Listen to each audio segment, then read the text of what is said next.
irmão, querida irmã, saúde e paz. Foi com muita alegria que eu recebi o convite do Padre Paulo para falar sobre o tema da vida religiosa consagrada. Nós estamos aí no mês de agosto, esse mês dedicado à oração pelas vocações, pelas diversas vocações que existem na nossa igreja. Então a primeira semana foi uma semana que foi dedicada à vocação sacerdotal. Nós estivemos refletindo e rezando em torno desta vocação, a vocação dos nossos padres, a vocação dos nossos diáconos, dos nossos bispos. Na segunda semana é a semana que é dedicada à vocação da família, a vocação matrimonial, do pai, da mãe, do filho, como que nós estamos vivendo a nossa família. Essa terceira semana é uma semana que nós somos todos convidados a refletir sobre a vida religiosa consagrada. E na quarta semana, a vida dos leigos e leigas, essa vocação tão bonita que é a vida do leigo e da leiga na igreja. Então, eu fui convidada para falar sobre a vocação à vida religiosa consagrada. Para nós entendermos melhor sobre esse tema, é importante nós nos recordarmos que Deus nos chama. E essa é a primeira verdade, Deus nos chama. O tempo inteiro Deus está nos chamando. E essa palavra vocação vem desse vocare, é o chamado de Deus, o chamamento de Deus, para que nós possamos dizer a Ele: sim, Senhor, eu estou aqui, eu estou aqui de uma forma específica, servindo a sua igreja. Então, o primeiro chamado que Deus nos faz é esse chamado à vida, essa vida plena, não é uma vida de qualquer maneira, é uma vida plena. E quem nos ensina isso é o próprio Jesus Cristo. Quando vai passando pela terra, no tempo que ele viveu aqui na terra, ele foi passando e resgatando todas as pessoas, sobretudo aquelas que viviam em condições muito lamentáveis, e marginalizadas. Então, o Senhor vai passando e resgatando: olha, meu irmão, minha irmã, levanta-te, vem para o meio. Deus Criador criou todos os seres para terem dignidade, A vida é plena, não é só para alguns, é para todos. Então esse é o primeiro chamado que nós temos que ter certeza no nosso coração. Todos nós temos direito à vida, e não é uma vida de qualquer maneira, é uma vida plena. E a igreja trabalha continuamente para que o evangelho, que é esta vida de Jesus, possa acontecer, como uma vida plena. Depois, claro, nós não somos chamados a viver soltos no mundo, uma vida solta, não. Nós somos chamados a viver em comunidade, como irmãos e irmãs que trabalham anunciando o reino de Deus. E como é que nós fazemos isso? Qual que é o cartão de entrada, para essa comunidade? É o nosso batismo. Através do batismo, nós somos chamados e chamadas a viver uma vida de comunidade, reconciliados, depois do batismo, os nossos pecados nos são lavados e nós somos então inseridos nesta realidade de igreja, como irmãos e irmãs. Somos os novos membros que a igreja recebe para anunciar este evangelho. Mas isso não acontece de qualquer maneira, Deus, ele é sempre abundante e generoso. Então ele nos dá dons, carismas específicos e nos faz chamados específicos, Então ele nos chama à vida, nos chama para pertencermos a uma comunidade e nos chama a servir, cada um ao seu modo, ao seu estilo de vida. Então, a alguns ele vai chamar para ser padres, vai chamar para ser diáconos, a outros o Senhor vai chamar para ser religiosos, para ser consagrados, a outro ele vai chamar para estar no seio da igreja e ao mesmo tempo no seio da sociedade, testemunhando o próprio Jesus. Estes são os leigos e as leigas. Então hoje vamos entender quem são os consagrados. Os consagrados são pessoas que responderam a esse chamado do Senhor para viver, digamos assim, um pouco separados, do que é o mundo e o que é a sociedade. Então essas pessoas, elas respondem: sim, Senhor, eu estou aqui. Eu desejo viver de maneira radical o meu batismo. Então ela vai deixar o pai, vai deixar a mãe, vai deixar a sua família, vai deixar muitas vezes o mundo do trabalho, para dedicar-se completamente ao anúncio do evangelho, através seja através de obras sociais, de escolas, da evangelização, uma vida mais missionária e tantas outras formas, nos hospitais e tantas outras formas. Então, qual que é o meio que esta pessoa vive? Ela responde: eu te pertenço, Senhor. Eu te pertenço numa comunidade específica, vivendo com outros irmãos e irmãs que também foram reservados para o teu serviço. Então, essas pessoas buscam testemunhar a beleza de pertencer a Deus. De pertencer a Deus e de servir aos irmãos. E fazem isso em famílias específicas, como os leigos, né, fazem na sua família. A família do Silva, a família dos Fonseca, né, que é a minha família, a família dos Soares, enfim, quantas famílias existem espalhadas pelo mundo. Né? E aquelas famílias, elas têm um estilo próprio de viver, de conviver. Na vida religiosa consagrada também é assim, mas como que isso é feito? Através dos institutos religiosos, né? E aí existem algumas denominações que às vezes a gente não entende muito bem.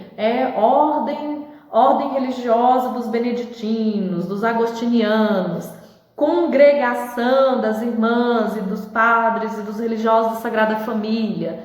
Então essas terminologias, essas palavras, estes nomes, foram sendo, podemos dizer assim, forjados ao longo da história. Nos primeiros tempos em que surgiu a vida religiosa consagrada, lá nos séculos passados, as primeiras pessoas que se reservaram completamente para o serviço a Deus e aos irmãos, eram dado a eles o nome de ordens religiosas. E essas pessoas, elas professavam, os votos de pobreza, castidade e obediência de uma forma solene e para sempre. Com o andar do tempo, foram surgindo várias ordens. A gente poderia dar um exemplo. Aqui em Montes Claros, nós temos a ordem dos premonstratenses, que muitos de nós conhecem. É uma ordem religiosa, é um instituto religioso que já existe há muitos anos, há muitos séculos no seio da igreja. Depois, em algum momento, foi se entendendo, foram surgindo as congregações religiosas, ou seja, pessoas se congregam reservadas para viver aquele serviço a Deus. Então essas congregações depois foi mudando o nome. Nos tempos existia uma separação. Então as ordens religiosas professavam de uma forma solene para sempre, os votos de pobreza, castidade e obediência, e as congregações professavam também estes mesmos votos, mas de uma forma simples, Então elas tinham que renovar isto sempre. Com o andar do tempo, a igreja entendeu que esses nomes, eles eram nomenclaturas, mas que todos pertencem a institutos de vida religiosa consagrada. Então hoje é muito mais uma questão de nomes, não é tanto que existe diferença. Os padres da ordem premonstratense, eles vivem uma vida religiosa consagrada diferente dos padres e irmãos da Congregação da Sagrada Família. Não, cada um vive à sua maneira, mas todos são institutos de vida religiosa consagrada. Antes existia a distinção por causa dos mosteiros, enfim. Teríamos que dedicar mais tempo aqui, para poder explicar isso de uma forma melhor, mas é só para nós entendermos. Essa terminologia, ordem religiosa, congregação religiosa, são nomes dados para aqueles que vivem em institutos de vida religiosa consagrada. Todas essas pessoas que estão nestes institutos, elas professam o voto de pobreza, castidade e obediência e procuram viver a sua vida guiados por esse meio, procurando como Jesus pobre viver a pobreza, partilhar todos os seus dons, tudo aquilo que conseguem colocar a serviço dos irmãos, a castidade, viver o amor não de uma forma exclusiva, como por exemplo, o casal. A forma do amor do casal é um dedicar o amor ao outro a ponto desse amor transbordar para os filhos. O consagrado, ele vai viver esse amor não de uma forma exclusiva a alguém específica, mas a uma forma exclusiva de amor a Deus, e a partir desse amor a Deus, servindo os irmãos. seja através de uma vida de clausura, e aí vai dedicar toda a sua oração, todo o seu ser, né, ali naquele mosteiro, naquela clausura, para rezar pelos irmãos e irmãs, como por aqueles de uma vida mais ativa, que estão nos hospitais, que estão nas escolas, que estão nas obras sociais, que estão nas paróquias e tantas outras formas que nós vamos encontrar esses homens e mulheres que dedicaram, reservar a sua vida para o sagrado. Então eles são consagrados, né?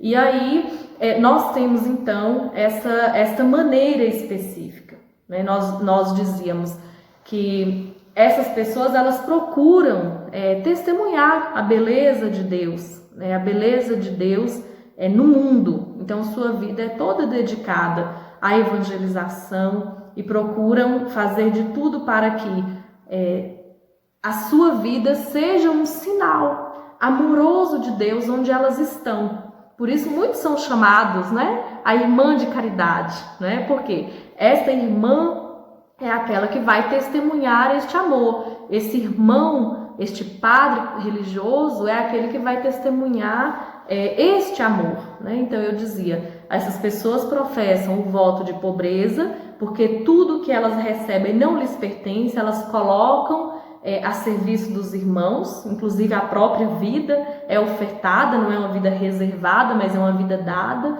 é uma vida na perspectiva da castidade, no amor, né? Então essa vida, o amor não é um amor exclusivo a um filho, a um marido, mas é um amor dedicado, todo o seu ser, todos os seus afetos, seus sentimentos, é dedicado a Deus e aos irmãos. Então, pobreza, castidade e obediência. Essa pessoa vai viver numa perspectiva de estar sempre ouvindo o chamado de Deus, estar obediente a Deus naquilo que Deus lhe chama, e obediente também a uma superior, a um superior, um irmão ou uma irmã que é escolhido pelo grupo para guiar, digamos assim, a vida daquela religiosa, daquele religioso, porque ele entende que na figura deste irmão e dessa irmã que ele obedece está contida a vontade de Deus. Então, basicamente é isso. Depois, no dia a dia, os religiosos e religiosas têm os seus momentos específicos de oração, né? Pela manhã, pelo meio-dia, à tarde, à noite. E nestes intervalos ele vai servindo a vida da igreja e a vida do mundo conforme lhe é pedido. Então, procurando viver uma vida fraterna, uma vida de irmãos e irmãs, eles vivem procurando, então, viver o voto de pobreza, de castidade, de obediência no seu cotidiano, procurando responder ao chamado que Deus fez. Então, para ir terminando, eu queria só explicar aqui, cada instituto religioso tem um carisma específico, né? Um carisma. O que é um carisma? Né? É um presente, poderíamos dizer assim, que Deus dá, mas é também um chamado para viver e testemunhar algo específico. Nós estamos na Paróquia da Sagrada Família, nós conhecemos tão bem a fundadora da congregação dos padres e das irmãs, dos religiosos e religiosas da Sagrada Família, que é Santa Paula Elizabeth. Né? Então, ela foi chamada a testemunhar de uma forma específica, né? Que a educação ela nos leva a Deus, e a educação ela resgata o ser humano e gera vida plena, né? E isso a gente faz como? Nós fazemos isso nas paróquias, fazemos isso nas escolas, fazemos isso nas obras sociais. Outra congregação vai testemunhar o serviço aos irmãos de rua, né? Outros às crianças, nos hospitais e assim por diante. Então, no seu tempo, o Espírito Santo suscita irmãos e irmãs reservados para Deus para trabalharem conforme uma necessidade que vai surgindo. Então, eu vou terminando por aqui, pedindo para cada um de vocês que assistirem a este vídeo que rezem pelos consagrados e consagradas. Não é fácil pertencer completamente a Deus, vocês sabem, todos vocês sabem disso. Os desafios do mundo são muitos, e permanecer fiéis, né, em fidelidade ao Senhor não é uma coisa simples. né? Muitas vezes demanda muitos sacrifícios e sofrimentos também, porque seguir Jesus também tem sua cruz, né? Então vocês rezem pelos consagrados e consagradas que estão inseridos na vossa paróquia, mas também em todo o mundo, na nossa arquidiocese, e rezem para que Deus suscite vocações para testemunharem essa beleza que é pertencer a Deus. Muitas bênçãos, muita paz, que Maria, que é o modelo das vocações, nos inspire hoje e sempre. Um grande abraço e eu espero que vocês possam realmente rezar pelas vocações. Muito obrigada!